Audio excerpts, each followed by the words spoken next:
Hello, this is Martin Willis, and welcome to the Everything Else Show.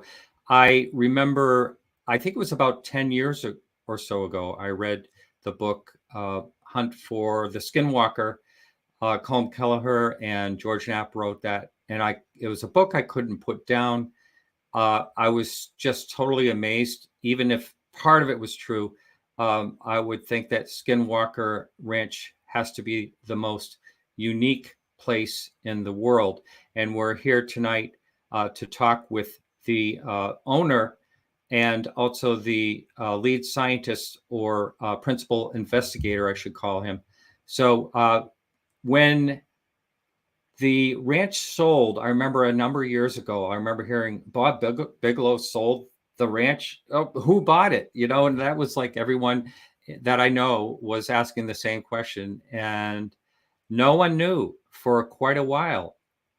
And all of a sudden, I started hearing this name, Brandon Fugal, out there. And like, oh, so that is it. And anyway, that's the person. So I was pretty excited when I heard that the History Channel was starting a series on this and the secret of Skinwalker. And I am really excited to have these two gentlemen on the show. I'm getting some feedback. I'm just trying to take care of something here at the same time. So anyway, I am ready to bring in our guests this evening and pretty excited to welcome gentlemen, Brandon and Erik. Welcome to both of you. Good evening. So Brandon, you come to us from Las Vegas, right? In that area? No. Salt Lake City. Oh, so I'm sorry, Salt Lake City. Yes, I'm currently in my office in Salt Lake City. Erik is there. As you can see, Erik is ever vigilant in the command center out at the ranch. Yeah, right at the ranch, which is pretty exciting. So I love this whole story about Skinwalker. It's such an intriguing place, first of all, and congratulations on season 3. This is exciting. You're going into season 3, and I was lucky enough to be able to have watched the premiere screener. So I'm going to ask a couple of questions. I'll try not to spoil anything as we go along here, as far as, because that's coming out on May 3rd. So, but Brandon, first of all, what made you decide to buy the ranch? As I said in the monologue, you were anonymous for, I think, a few years. And so I want to know what made you decide to buy it and what made you decide to finally state that you were indeed the buyer of it. Good question. I had been involved with an advanced physics project and program back in 2010 to 2013, and our science advisory board involved a couple of individuals who, unbeknownst to me, were also the science advisors to Robert Bigelow, Bigelow Aerospace, who, of course, is the previous owner of Skinwalker Ranch. In 2015, those individuals reached out to me and asked if I would be interested in taking a meeting to discuss a potential joint venture or acquisition of this very enigmatic piece of property in northeastern Utah, not only because of my proximity to the ranch being in Salt Lake City and just a few hours away, but also knowing that I had the resources to engage and to potentially advance what had apparently been a very active scientific investigation that between 2008 and 2013 was part of a Pentagon-funded black budget program.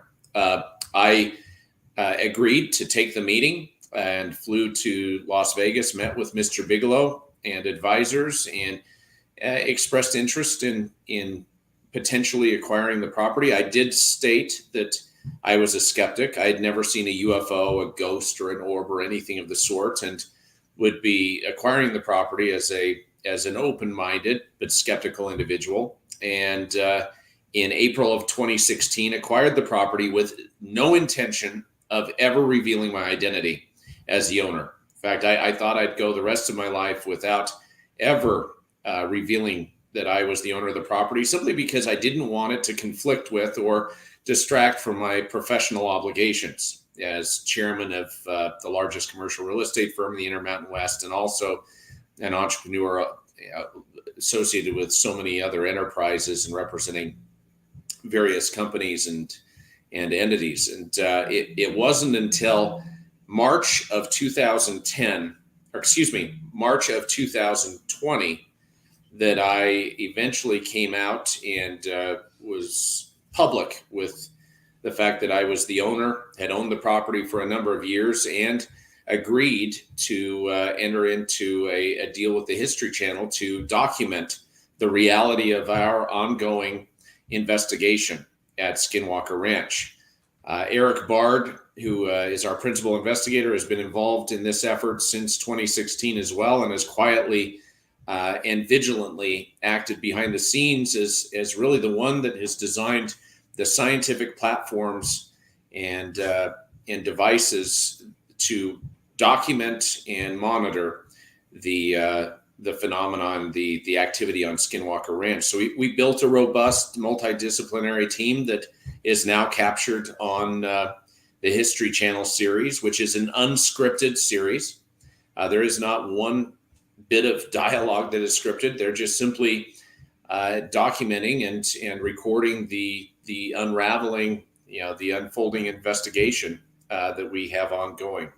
So it's been quite a journey, and it's a privilege to join you, Martin, and my associate and partner in discovery, Erik Bard.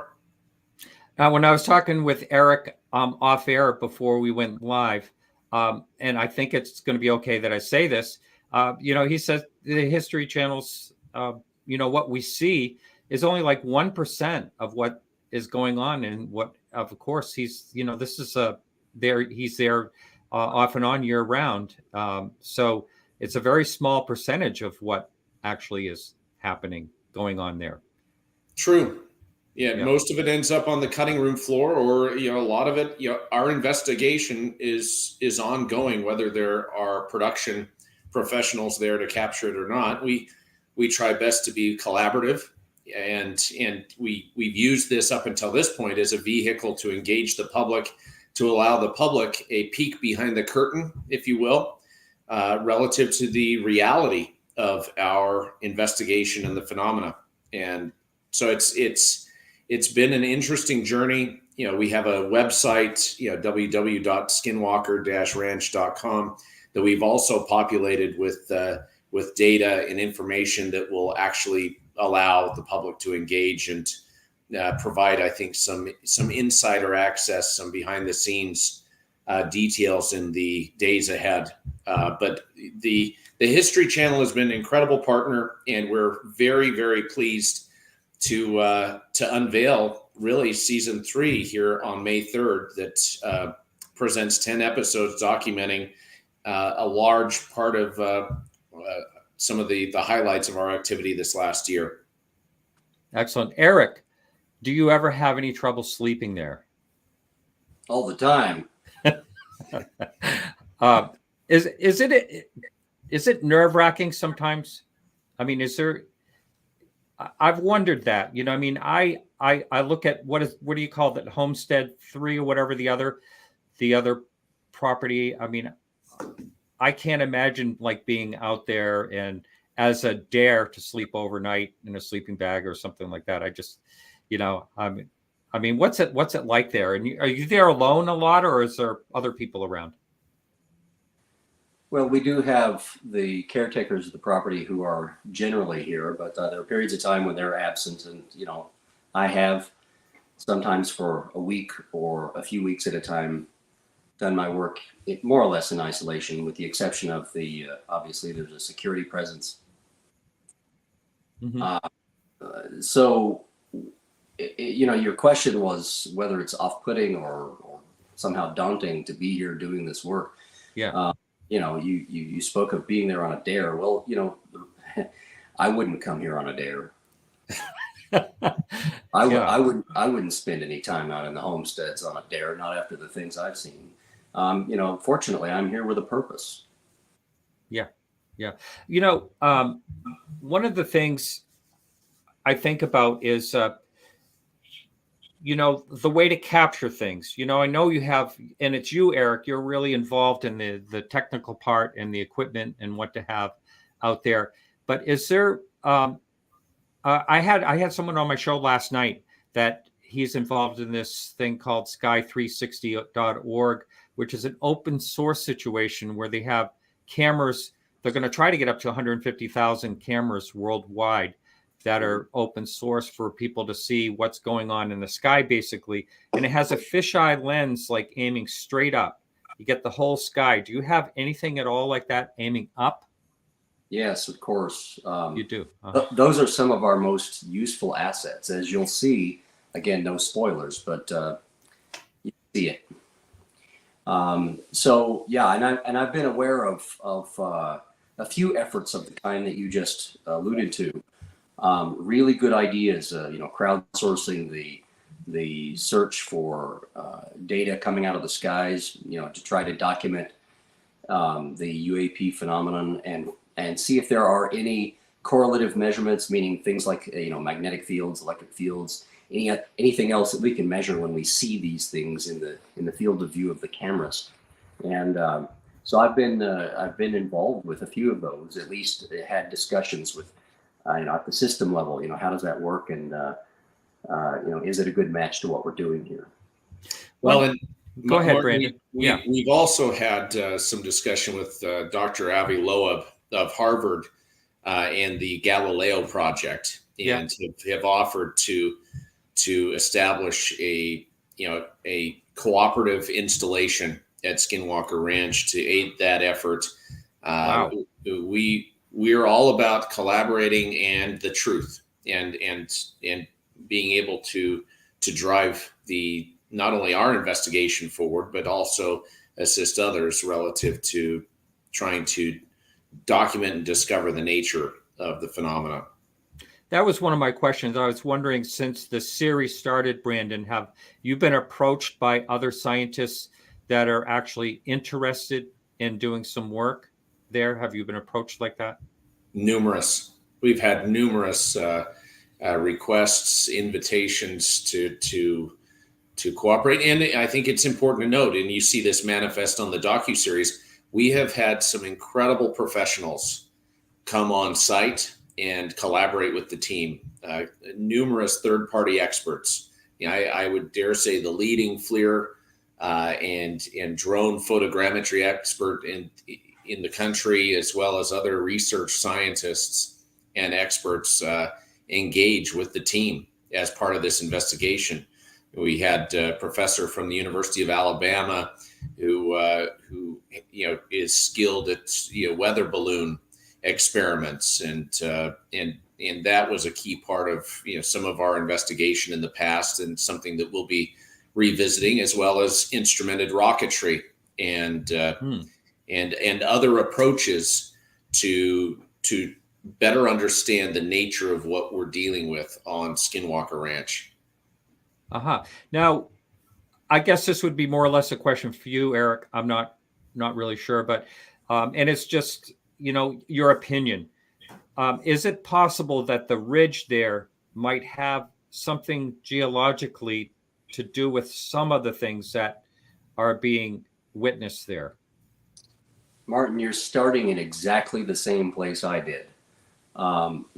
After my first visit to the property, I was absolutely convinced, there was no doubt at all, that there's something going on. And of course, my background is in physics. I'm a plasma physicist, and I am looking for the mechanism for those things that we observed. And it occurs to me that there's some really interesting stuff that can happen geologically with geophysics and atmospheric physics. I like to say nature's got talent. Yeah. And people smile at me when I say that, but I mean, honestly, not to take the approach not to take a dismissive approach or the approach of a debunker or anything of that nature. I want to start with things that we can perhaps more easily get our heads around, like any kind of processes that might be taking place in that mesa or even in the ground underneath the property that could generate transient electromagnetic fields, or even things like infrasonic bombardment of human beings. That's known to create some interesting sensory effects on the human observer. So your question is right on. I don't know if my answer was very good, but your question goes right to the point. Yeah. Yeah. No, it's funny you mentioned this, the concept of maybe a reaction to being observed, that type of thing. And there's been a lot of talk. A lot of people are suggesting that it's like, I'm sure you heard of the double slit theory, where if there's observation, it changes. So you wonder if there's any difference because of the observation. Now, I understand when NIDS was there years ago that things did not happen, or a few things happened, like the weird thing about the camera when they had all those cameras up on the poles, things like that. But still, there was silence. It went quiet, and I don't know if anyone has ever documented. That could very possibly happen again, right? It could go quiet again. Everything could go quiet.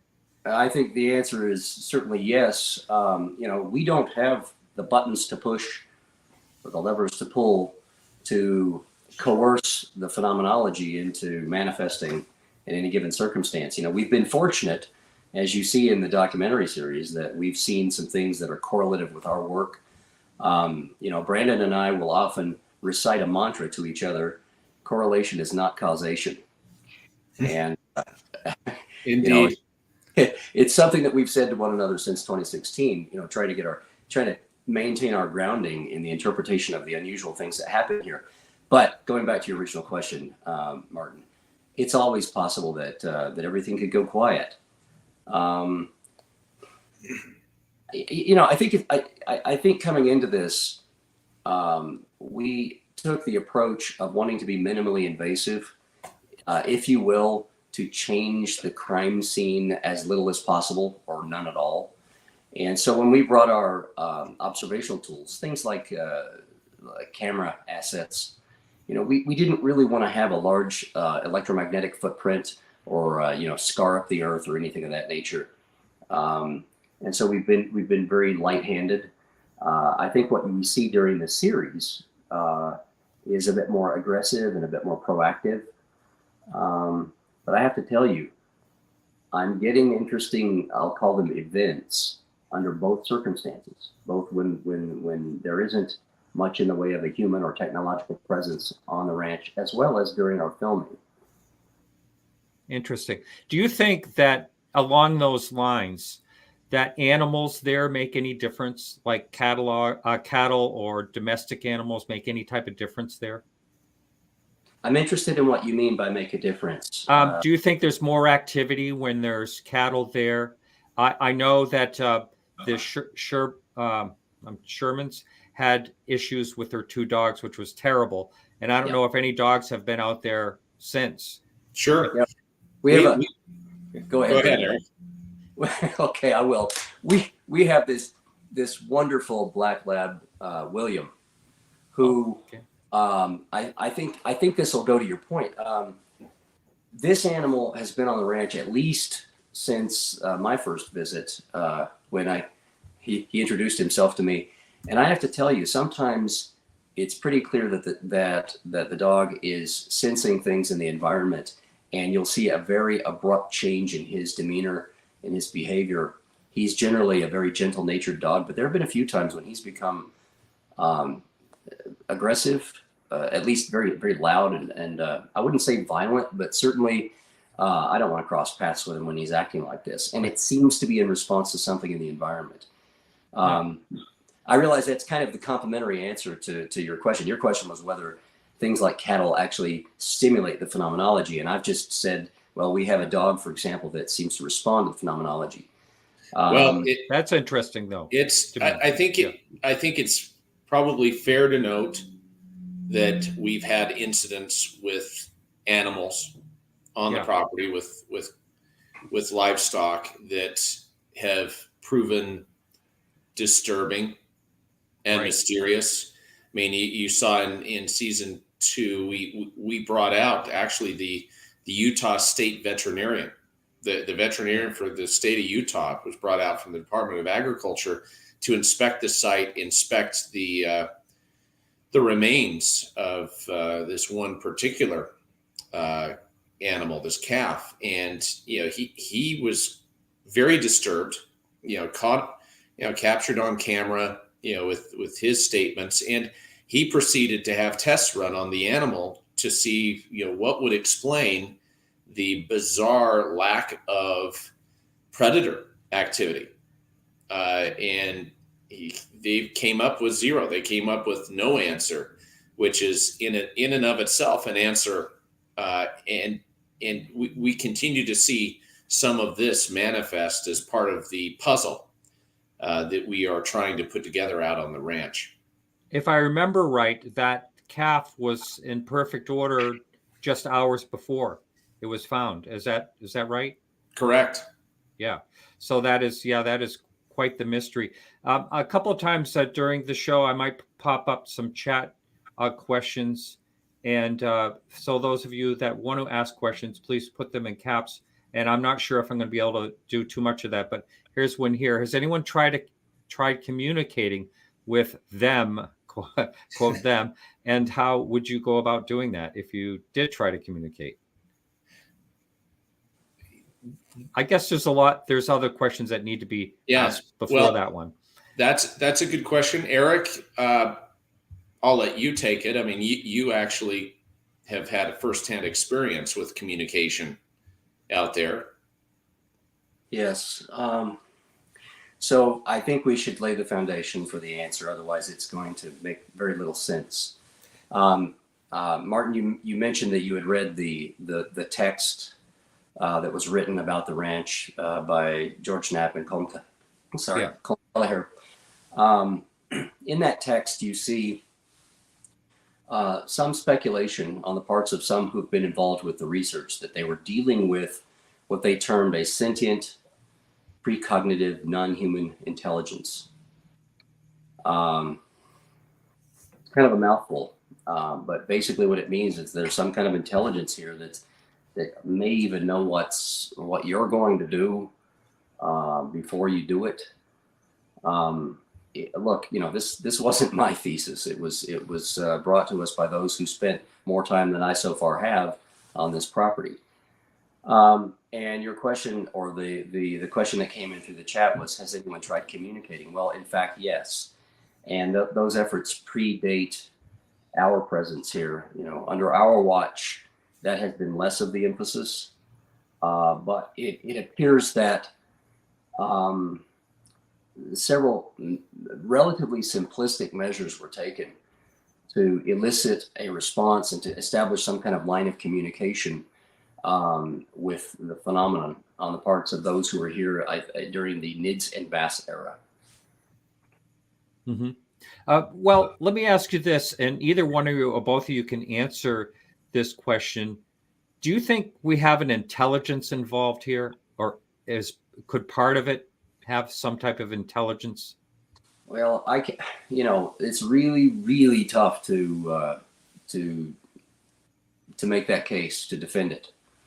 But I can say that, as after the time that I've spent either remotely engaging with the property, meaning through remote access, or being here physically, I absolutely sympathize with the perspective that there is an intelligence involved.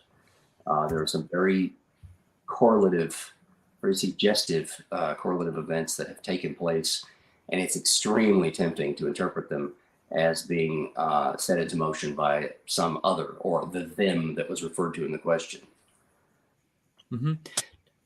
Thank you. Yeah, it makes me wonder some of the things that go on there. Now, I'm going to try to stay away from any spoilers on the season premiere, but I do want to talk about one thing. We don't have to go into a lot of detail, but I'd like to talk about the helicopter and the altimeter, which is really bizarre. I think one of the most interesting parts of the premiere.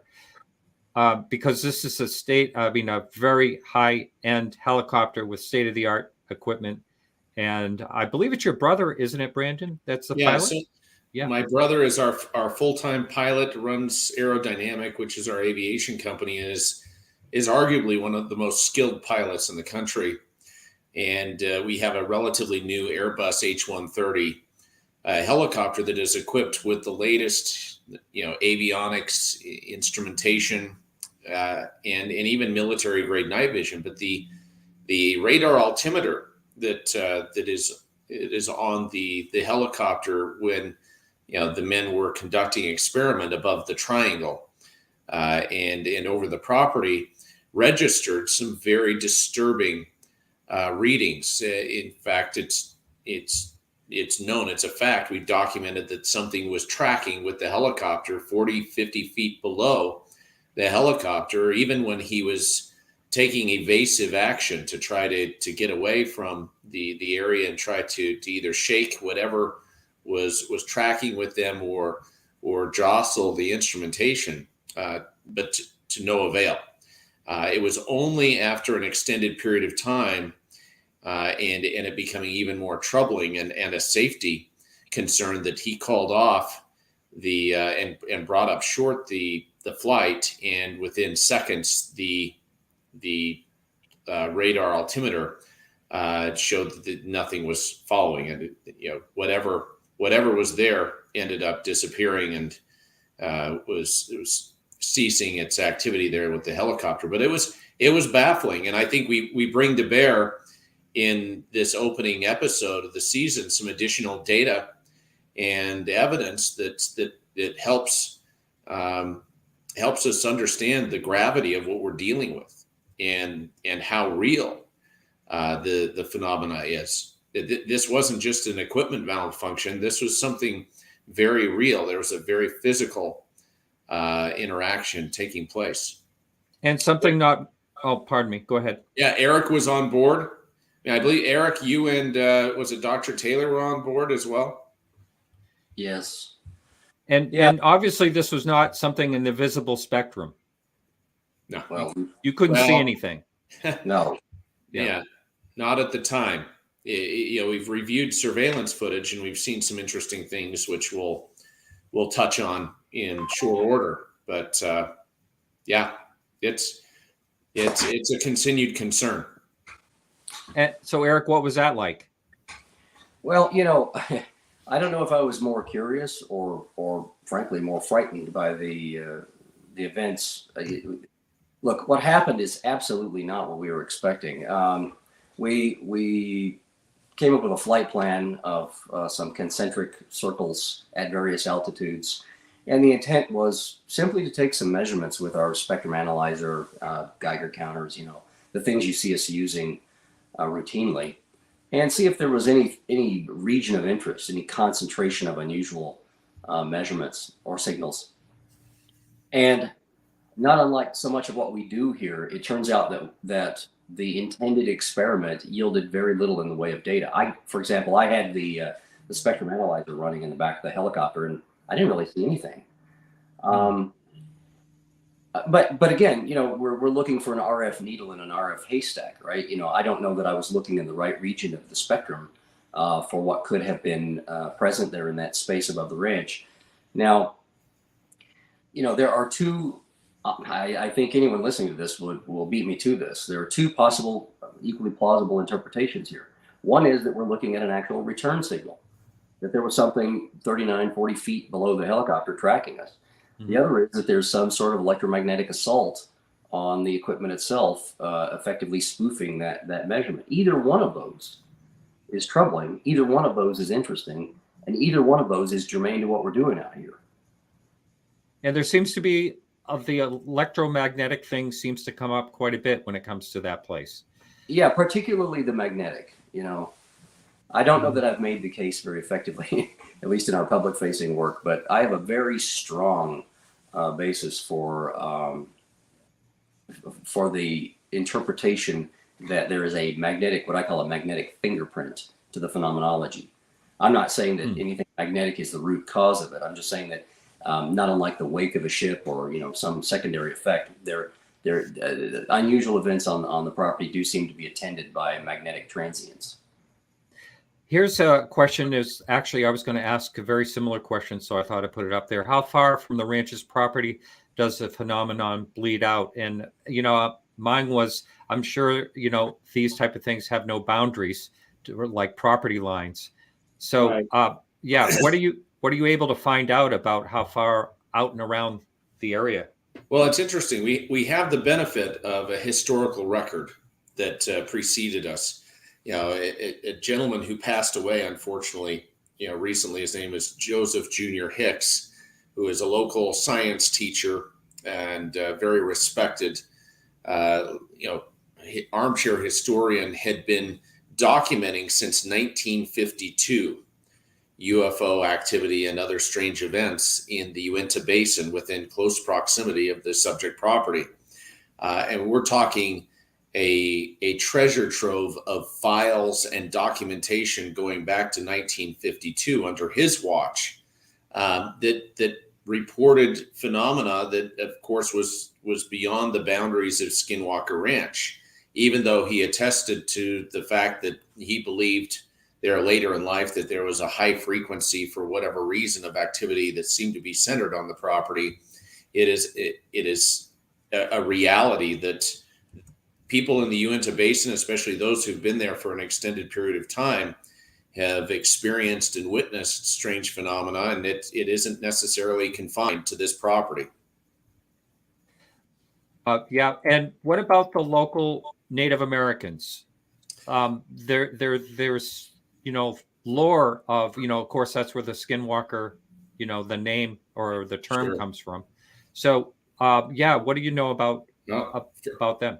For generations, tribal leaders have discouraged their people from even looking the direction of the ranch, due to the belief that it is in the path of the Skinwalker, and that there's a demonic shape-shifting presence, and that there was a curse placed on the property. That's where the name of the ranch is derived from. And I would say a good share of the local community is very serious and sober-minded regarding that topic. We try to be sensitive to the cultural aspects of our stewardship. We've brought Native American leaders, spiritual leaders, onto the property on several occasions. You've seen them on the docu-series that have interacted with our team on numerous occasions, and we believe that it has been important to respect the cultural traditions and the testimony and feelings of those neighbors that we enjoy a relationship with out there in the Uinta Basin. Brandon, since you're up right now, know you've looked into this. I believe you have anyway. How long have things been documented out there?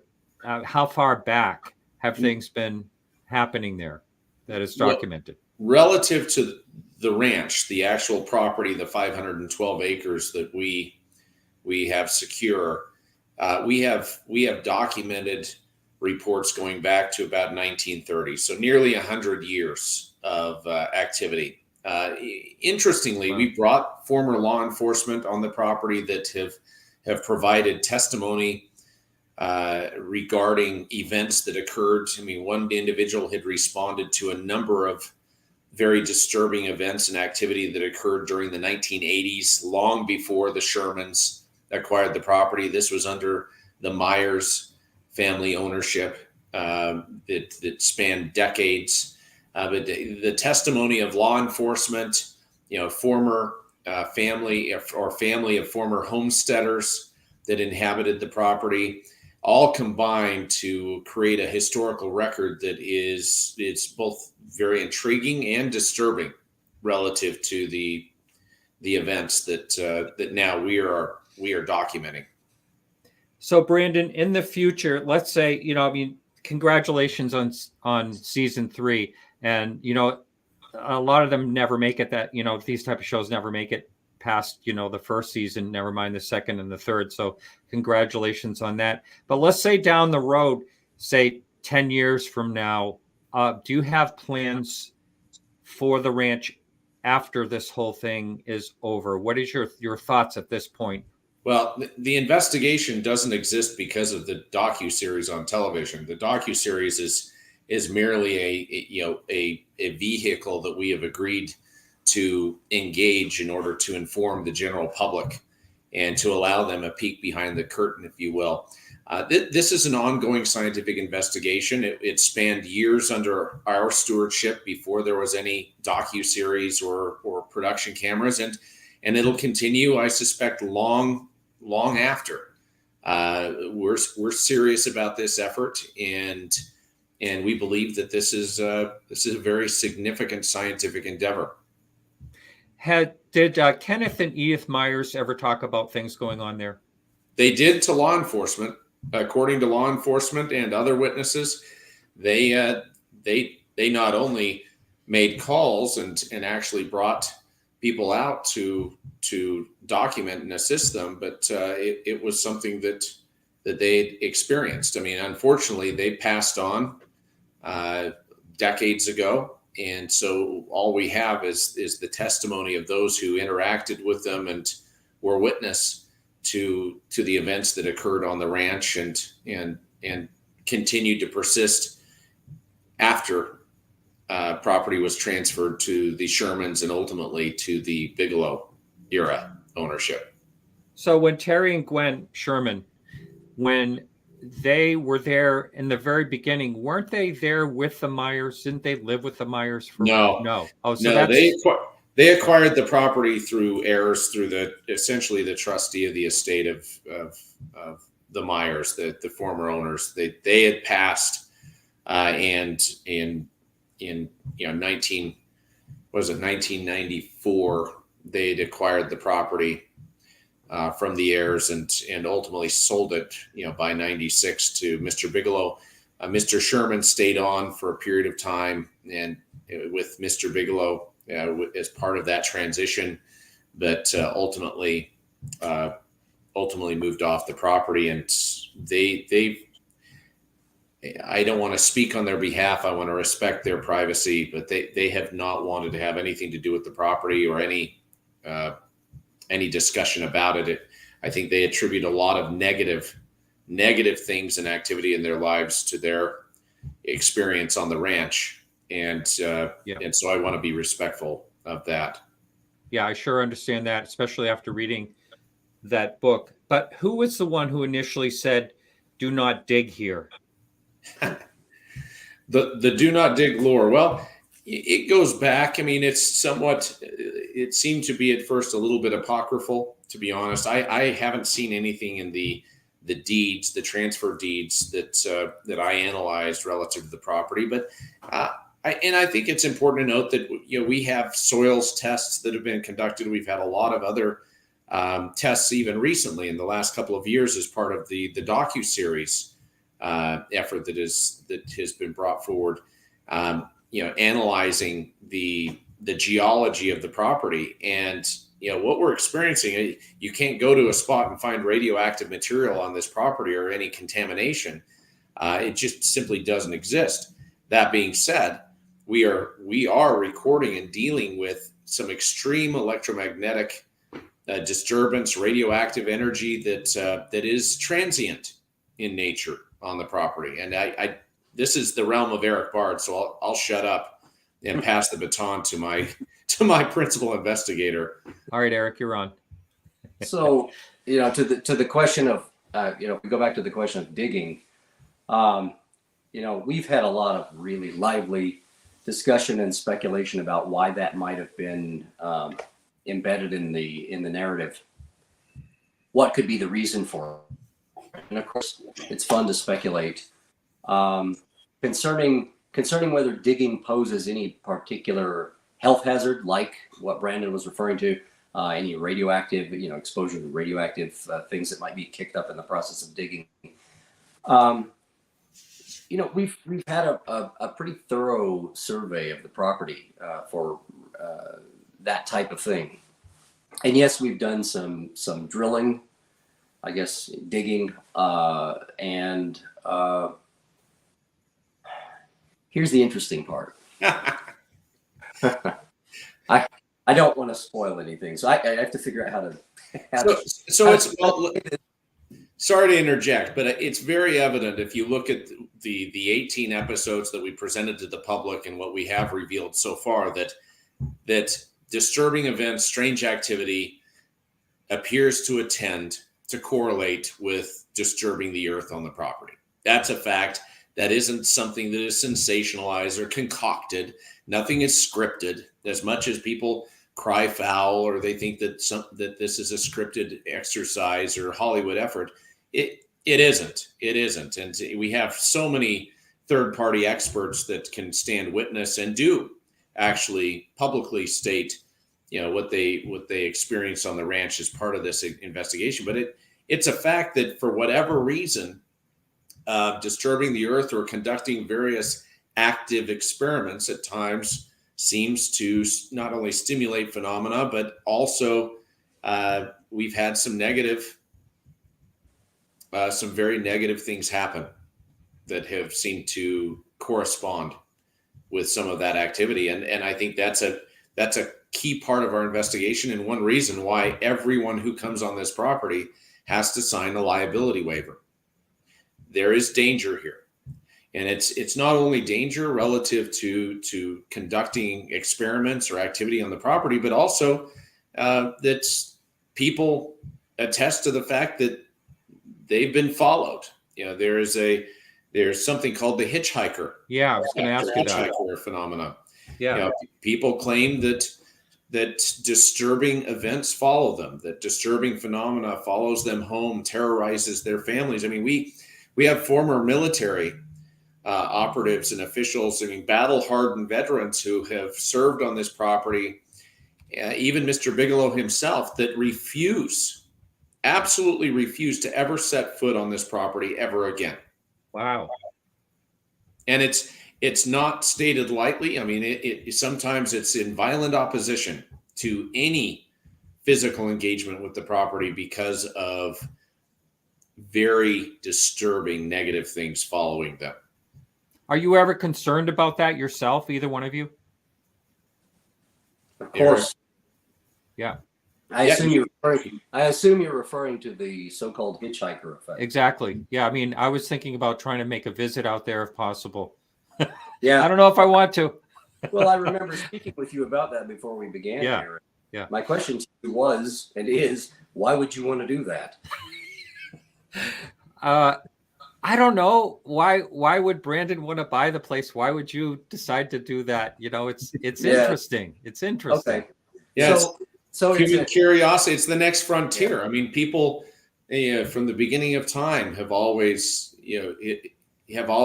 had a sense of curiosity and discovery that drives them. And I think, this ranch to some degree is symbolic, and it's also a very physical place. It's for a lot of people, it's their Mecca. It's a Mecca for the paranormal. And it holds a very unique position, not only in public consciousness, but as really a living laboratory. I mean, it stands that this is the only property of its kind that has been studied and locked down for now over 25 years. And had everything from armed security officers and a security presence to scientific instrumentation and surveillance in service to trying to find out what is really happening and the nature of it. Yeah, I think it's fascinating, and I really can't. There are places in the world, the hotspots, so to speak, usually pertains to UFOs. You hear about UFOs, or maybe you hear about Bigfoot or something in the Northwest, Oregon or Washington State or something like that, or Pennsylvania for some reason. But you don't hear about them all together, which seems to be, just about everything you can think of has happened at the Skinwalker out there, that people have witnessed. In many cases, it's multiple witnesses. Right. I mean, multiple credible witnesses with scientific instrumentation registering that there's something happening unusual, and at times acute medical episodes that appear to attend some of these events. When you combine all of those things at once, it creates a very compelling record and data set to operate from. Would you consider it more malevolent than benevolent? Oh, I think we're definitely dealing with what appears to be malevolent forces, as evidenced by the injuries sustained that seem to be willful or intentional. I think there have been individuals that have participated in the investigation that have found a more benevolent spirit, a more peaceful presence. And I think there's others that would attest to there being a presence, but it being more benign in nature. So I think we're interacting with the diversity of origins and agendas associated with this. Yeah. Brandon, I know you're a very successful person. You've done very well in life. But my question is, this for you to want to, here's a question up here, first of all, that someone's asking if you could bring in more scientists and stuff like that. This is money that's coming out of your pocket. I mean, is this enough of a passion for you that, again, History Channel's long gone, you're on your own. Do you have thoughts of continuing on to try to get more and more answers as time goes on? Sure. But I mean, 95% of my bandwidth of my time is focused on conventional business interests and very serious obligations within that world. I am so fortunate to have Erik Bard as our principal investigator and chief scientist that is conducting the research. We're seeking to collaborate. I mean, that was a very fair question. Are we going to bring additional? I think you see on the docuseries we brought in, beyond Dr. Taylor, we've brought in a host of scientists and experts that are experts in their field, whether that be experts when it comes to LiDAR, photogrammetry, FLIR camera systems, or ground penetrating radar resistivity studies, even those that come on the property to test the environmental environment hazards or potential aspects. I mean, we've brought in a wide range of experts, and will continue to do so in service to this whole exercise. But I think it's important to note that we're right now still in the early stages. We started off with this being more of an observational science enterprise, trying to number one, verify that there really was something going on that did merit the investment of not only money, monetary resources, but also time and personnel. Of course, we moved past that, and as this process has evolved, I think you can continue to see that we'll be adding and strengthening our effort. But it's a process, not an event, and some days it's incremental, and our stewardship at times I think calls for a much more measured and methodical approach, as opposed to just going great guns into this. I think to a degree we want to be respectful of the environment, and we want to be sensitive to what really is truly going to yield the right type of data and results. Erik, what would you like to add anything to that? I'm sorry to take up all the time here. Oh, not at all. I guess it's worth mentioning that during the NIDS and BAS era work, there were plenty of advanced degree wielding scientists brought onto the property or brought into contact with the data coming off of the property. And I want to tread lightly and to be respectful, but I will say this concerning the handoff. I think you know where I'm going with this, Brandon. Yep. Stop me if this doesn't feel right. But at the time that Brandon took over the property, and there was some briefing that took place, I have to tell you that the scientific or the informational deliverables that came out of that briefing were sparse at best. Yeah, that's what I understand. Yeah. And look, there There could Not be only was it sparse, but to interject, we didn't even have connectivity that would support the platforms that you need in order to conduct a program like this.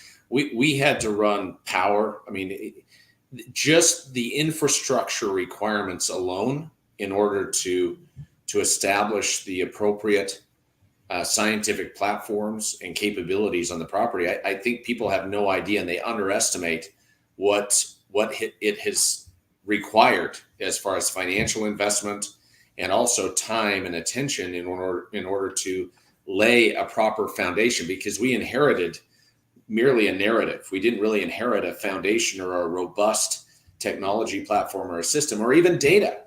I bought the property essentially as is, with the understanding that we were opening a new chapter, and I was okay with that. I accepted that the handoff would occur without the benefit of that data or more robust engagement or collaboration, and I'm thankful for it, to be quite candid. It gave us a clean slate. I think allowing us to enter this as healthy skeptics without being front-loaded with potential data or information that would have potentially distracted away from what we needed to do in order to advance the program to where we are today. I think all of that needs to be taken into account. I was wondering how you felt about that, and that you weren't handed off any of that. And I realized some of it was, government, and maybe some of it was even classified. But also, has anyone from NIDS ever, which stands for National Institute for Discovery Science, I think, but has anyone from that visited the ranch since you've owned it? You bet. We've actually had a very open dialogue. It's been somewhat one way at times, but and that's not a criticism. It's just we're independently advancing the program, but we have great respect for our predecessors, and we've been fortunate to have a number of them come back to the property, engage with the team, and provide thoughtful feedback and perspective. And we're thankful for that. I'm thankful for Robert Bigelow. I have to applaud his efforts. I think it took a lot of courage for him to not only go public with the fact that he was interested in these topics, but also putting his money where his mouth was and funding research delving into these areas. I have nothing but respect for those who have gone before us, and I hope that our stewardship and our effort is a fitting tribute and advancement to what the fuse that was lit, if you will, decades ago.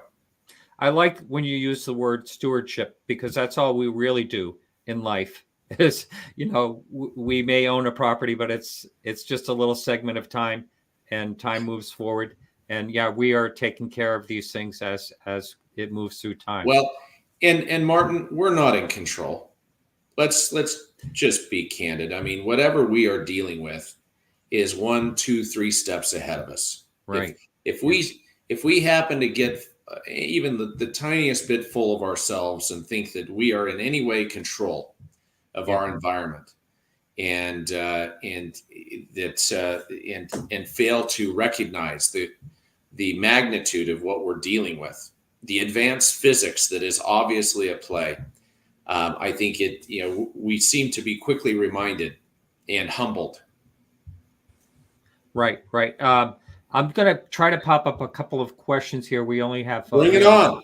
Bring on the about question. 6 minutes. Now, I think this was in season 1, perhaps. Didn't you find a cave or something? Wasn't there something they found on the ridge? We found a void. We're actually, you'll see this effort continue to evolve. We are, I think, responsibly testing and delving into this, literally and figuratively. Do we have any definitive conclusions of, we're reserving some of the key insights that we've gained over the course of the last few months, and we are planning a number of additional activities moving forward. Did that sum it up, Erik? That's a good way to put it. Yeah, sure. So, But to the question of have we found a cave, as Brandon has indicated, we found things, we found voids, but nothing that would compare to what we think of when we think of a big cave. Like, I'm from Kentucky, I'm not far from Mammoth Cave, nothing like that. Yeah. These are the cave systems that we have in the Mesa.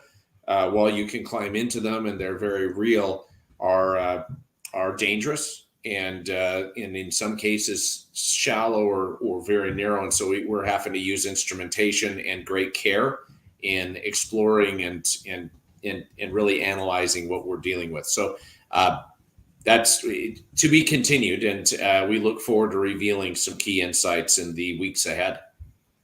Now, I think I know the answer to this a little bit, but is the Utah state government still showing interest in the investigation? Well, yes. The Utah State Attorney General, Sean Reyes, has asked repeatedly for a follow-up briefing, and will be engaging with the team, I suspect, in the very near future. I've kept him posted, on how things have progressed. Episode 1 on May 3rd that is about to air will show that there really has been an elevated interest from government officials, and I don't want to say anything further other than I think people will be surprised. This isn't something you just conjure up or fabricate. I mean, this property is a place of interest, and what we're dealing with is serious. And it rises, it goes far beyond the state, and it goes to the federal level. I may have something to add to that, Brandon. Oh, yeah, go ahead. Some late breaking news, I suppose. Today at 12:43 p.m., we had a Black Hawk flying at about 1,000 feet above the property doing circles. Wow. I'll show you the data later, Brandon. Who is it registered to? Who is it registered to? It's Army. Really? Now that's interesting. Yeah. So of course I've got the data. Yeah. Fortunately, this is an example of an aircraft that was transponding, so I could identify the thing. And of course, it shows up in our surveillance footage. And we'll review it, Brandon. But this goes to the question of, is there interest in the property? Well, that circle that you see on the map wasn't throughout the entire basin. It was right over this property. I'd love to know why. I'd love to know why that happens. That's not a first. It's something that happens a few times a year. Yeah. I'd love to know what motivates it. There's a lot going on. So the answer, simply put, Martin, is hell yes. Well, this has been a real interesting show, and we had a lot of questions. I'm sorry. Let's see. I know people are asking different things, like Bob Bigelow. You already said he doesn't even want to step foot on the property. No. Do you ever have to call him about? I mean, I no. know what it's no. He's completely out of the picture. Yeah. Yeah. We've kind of grown up. As much as we appreciate the efforts of those who came before us, we're kind of in a different level relative to the resources that we're deploying, the instrumentation, and frankly the effort. I'm not troubling Mr. Bigelow, and although I'd welcome any collaboration, I think he's the reason why I chuckle is he's busy right now positioning to be the real estate developer of space. And I kid you not. I mean, Robert Bigelow is a visionary. He has his beam module currently up on the International Space Station. He's the only entrepreneur on the planet that has his own space stations in orbit. He has so many other things going on. I think he's quite pleased with how we're handling our stewardship of the property, and we're excited to continue to reveal what we are learning to the public, which is a very different scenario compared to the past. I don't want to belabor this, but we have been more transparent, more collaborative, more engaged with the public relative to the phenomena and what is happening with our investigation than any other investigation that I'm aware of. Period. Show me another effort. Show me another effort that is actually opening their doors and engaging the public, and another individual like me or even our principal investigator that has been willing to put their reputations on the line and be open and directly communicative with the public. Good luck. Yeah. No, very good point. And I was thinking when you were talking about Bigelow, I wonder what would happen if he was the one that bought Twitter. Yeah.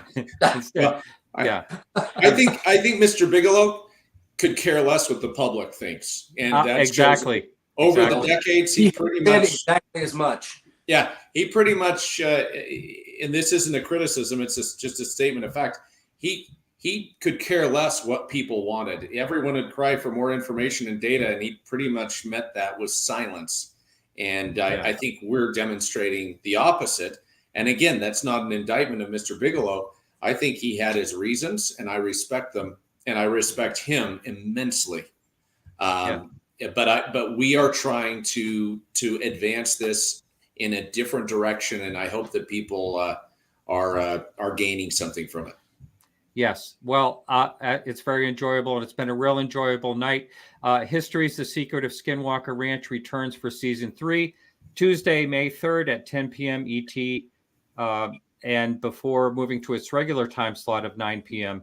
ET /PT. Thank you so much. It's been just a real pleasure. Really enjoyed it a lot. Thank you, gentlemen. Onward. All right. Onward. Talk to you next time.